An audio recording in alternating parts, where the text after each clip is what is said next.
प्रिय विद्यार्थियों, सभी मित्रों और सभी यूट्यूब देखने वालों को मेरे YouTube channel Uma literature academy पर बहुत बहुत हार्दिक अभिनंदन है। और आज हम मित्रों पढ़ेंगे दूत पद्धति को। जानते हैं आजकल हम राजदूत के नाम से इनको जानते हैं, इसे ही प्राचीन काल में दूत पद्धति कहा जाता था। ठीक है, तो इनके 3 प्रकार होते हैं, विशिष्टार्थ, परिमितार्थ और शासनहर। दूत के गुण अथवा योग्यताएं और दूत के कार्य, इतने पॉइंट्स के अंतर्गत हम इनका विश्लेषण करेंगे। ठीक है, तो राज्यों से प्राचीन काल में विद्यार्थियों दूत अनेक अन्य राज्यों से संबंध स्थापित करने के लिए दूत प्रथा का प्रयोग खूब पूरी तरह से किया जाता था।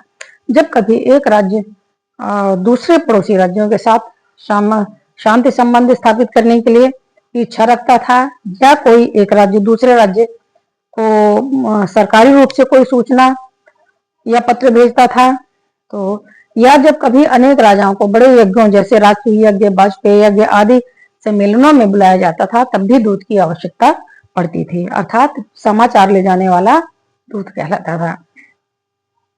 तो हम इन समान कार्यों के लिए दूतों का देखते हैं कि प्रयोग किया जाता था।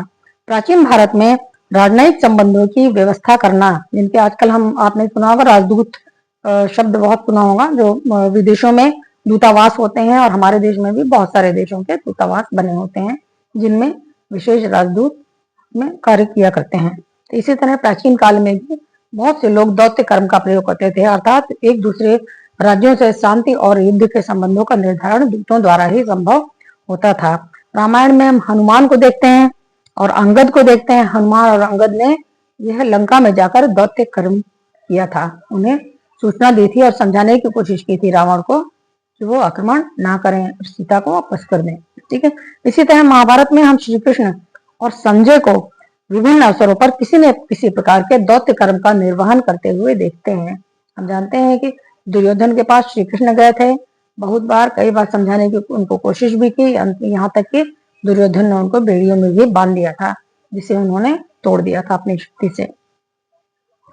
और जो संजय थे उन्होंने भी दूत कर्म किया और धृतराष्ट्र को एक एक घटना का पता, जो युद्ध स्थल पर घटनाएं हो रही थी, वो इस दौत्य कर्म के द्वारा ही वास्तव में बताया था। उन्होंने, जो धृतराष्ट्र ने अपनी अंधी आंखों से कहते हैं देख लिया था, अर्थात दौत्य कर्म के द्वारा उन्हें एक एक घटना का पता चल रहा था, जो संजय के द्वारा।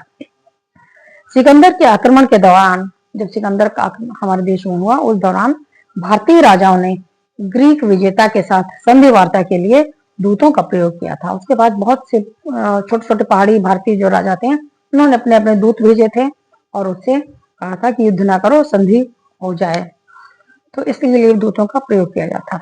हमने आपको बताया कि कौटिल्य ने 3 प्रकार के दूत बताए हैं दूतों के, जिसमें पहला है निसृष्टार्थ, दूसरा है परिमितार्थ और तीसरा शासनहर। तो यहाँ पर जो पूर्ण अधिकार युक्त जो होते थे, उसको बहुत सारे अधिकार मिले हुए थे, अर्थात उच्च कोटि के, आप इसको कैबिनेट स्तर का भी समझ सकते हैं, अमात्य की कोटि का होता था और वह निसृष्टार्थ कहलाता था। उसे अपनी राजा की ओर से महत्वपूर्ण विषयों पर राजाओं से परिस्थिति के अनुसार संधि अथवा विग्रह आदि के संबंध में बातचीत करने की स्वतंत्रता थी, अर्थात अपनी बुद्धि से भी राजाओं से बात कर सकता था। केवल राजा की बात को ही नहीं दोहराता था, बल्कि विचार पूर्वक अपने मत को भी रख सकता था और अपने राज्य की रक्षा के लिए संधि या विग्रह दोनों की बातें कर सकता था। वो कहलाता था निसृष्टार्थ। उससे जिसको कम अधिकार मिले हुए थे, उसको कहते थे परिमितार्थ, अर्थात यह बातचीत, इसको परिमितार्थ कहलाते थे, अर्थात इसको अपनी तरफ से अधिक बात कहने का अधिकार नहीं था। हालांकि निसृष्टार्थ की तरह ही वो भी अपने का प्रयोग कर सकता था, अपनी बुद्धि का प्रयोग करता था अवश्य ही, मगर वो मुख्य बात राजा की ही रखता था।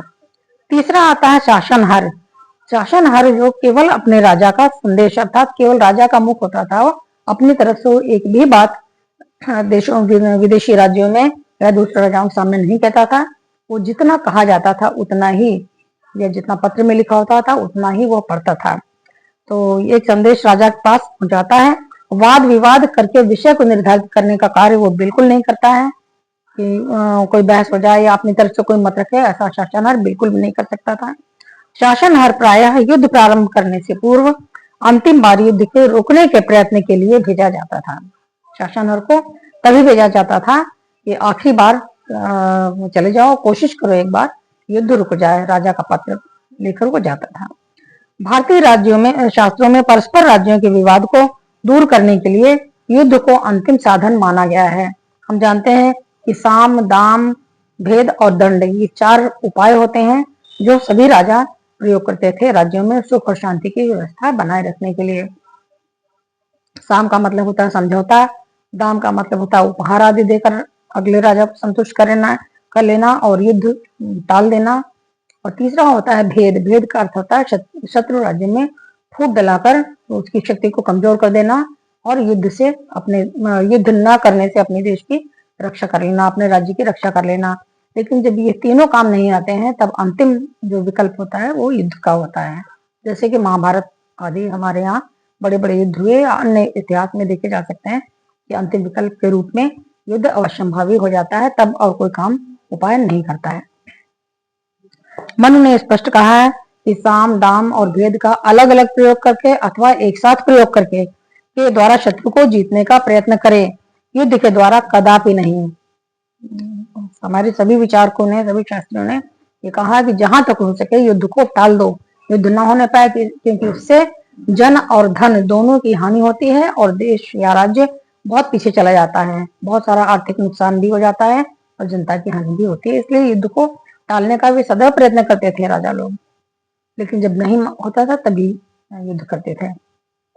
इसीलिए अंत में युद्ध के मैदान में उपस्थित होने के पूर्व एक बार दूत भेजना आवश्यक या अंतिम उपाय होता था जो युद्ध को रोकने के लिए किया जाता था।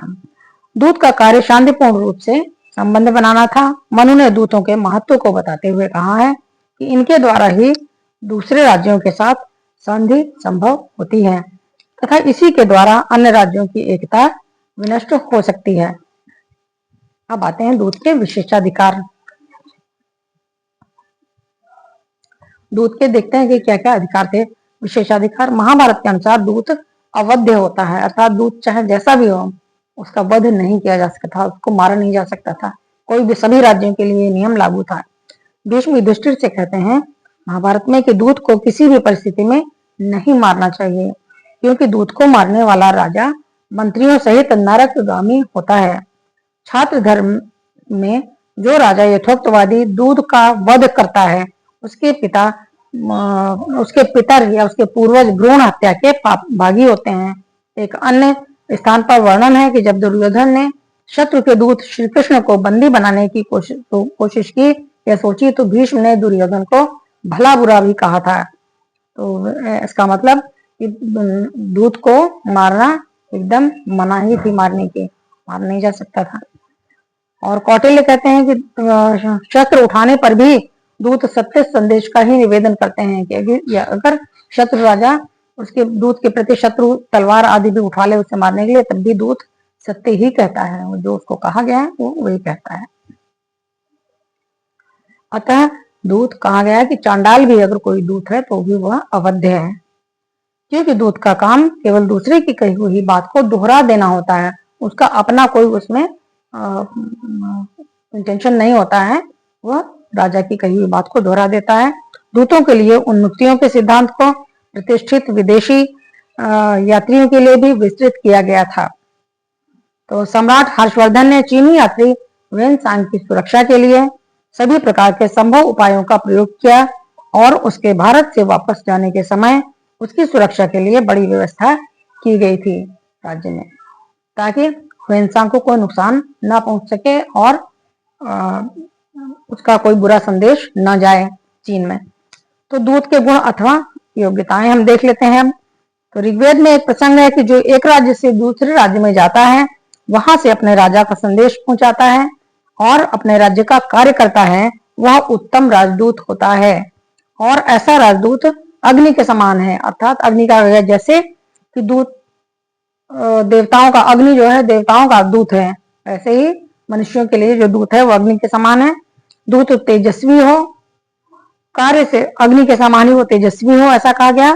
कार्य को अंत तक पहुंचाने वाला, अपना भाव उत्तम रीति से व्यक्त करने वाला, समर्थ हो परराष्ट्र में जाकर वहां के कार्यकर्ताओं पर अपने ज्ञान से प्रभाव डालने वाला हो, तथा अथवा तरुण हो, अथवा तरुण के समान बलवान हो, अर्थात वह उसकी अधिक उम्र भी हो, पर ओजस्वी हो, शक्तिशाली हो, बलवान हो, और अग्नि ज्वाला के समान ओजपूर्ण भाषण करने वाला हो, सत्य धर्म का पालन करने वाला, और अपने राजा को सुखी करने वाला हो, अर्थात उसके कार्य से उसके राज्य को हानि ना पहुंचे बल्कि उसको सुख पहुंचे, उसके राजा को, ऐसे कार्य दूत करे।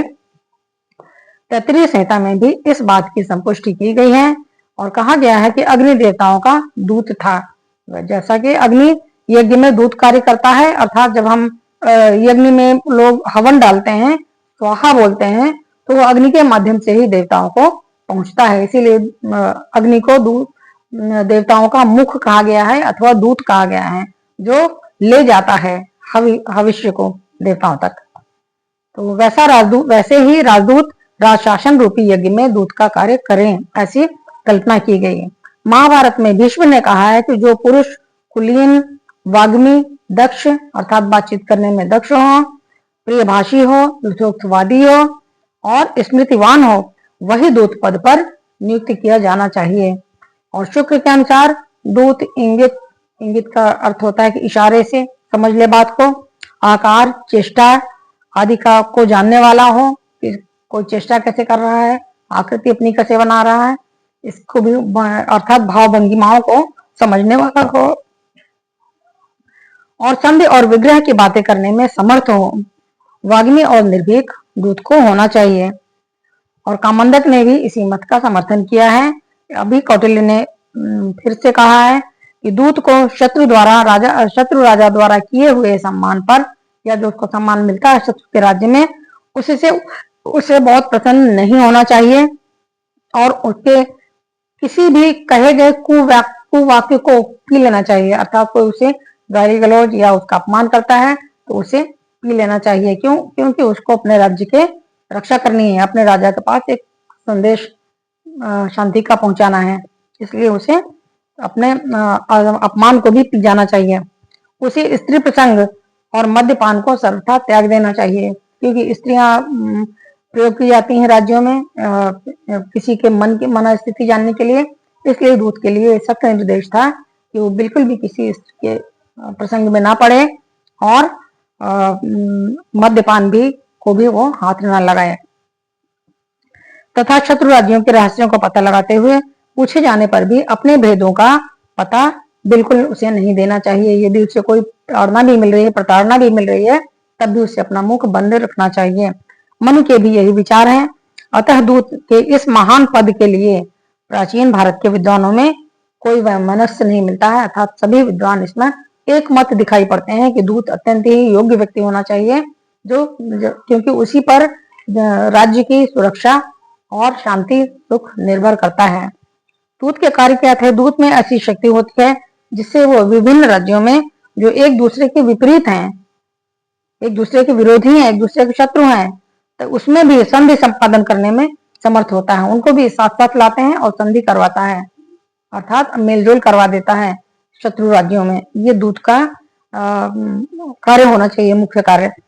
वह संधि द्वारा एकीकृत राजाओं में भेदभाव और जो इकट्ठे राजा हैं, जो सुलह है, जो मित्र हैं, उनमें फूट डालने का कार्य भी दूत ही करता है और उसकी उसी निपुणता से उत्पन्न कर सकता है जैसे कि वह संधि को कराता है।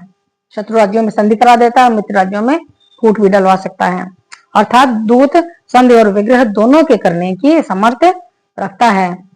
तो दूतों का आज के युग में भी बहुत महत्वपूर्ण स्थान है। हम जानते हैं प्राचीन राजनीतिक विचारों से प्रभावित होकर आधुनिक राज्य शास्त्रियों ने भी उनकी योग्यता एवं कार्यों में प्राचीनों का अनुकरण तो किया ही है, साथ ही समय के अनुसार कुछ सुधार भी उसमें किए गए हैं, क्योंकि परिवर्तन प्रकृति का नियम है।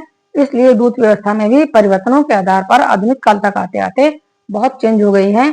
अब हमारे बड़े बड़े दूतावास होते हैं हर देशों में, और हमारे देश में भी प्रत्येक देश के दूतावास होते हैं जो दौत्यपूर्ण संबंधों को कायम रखते हैं।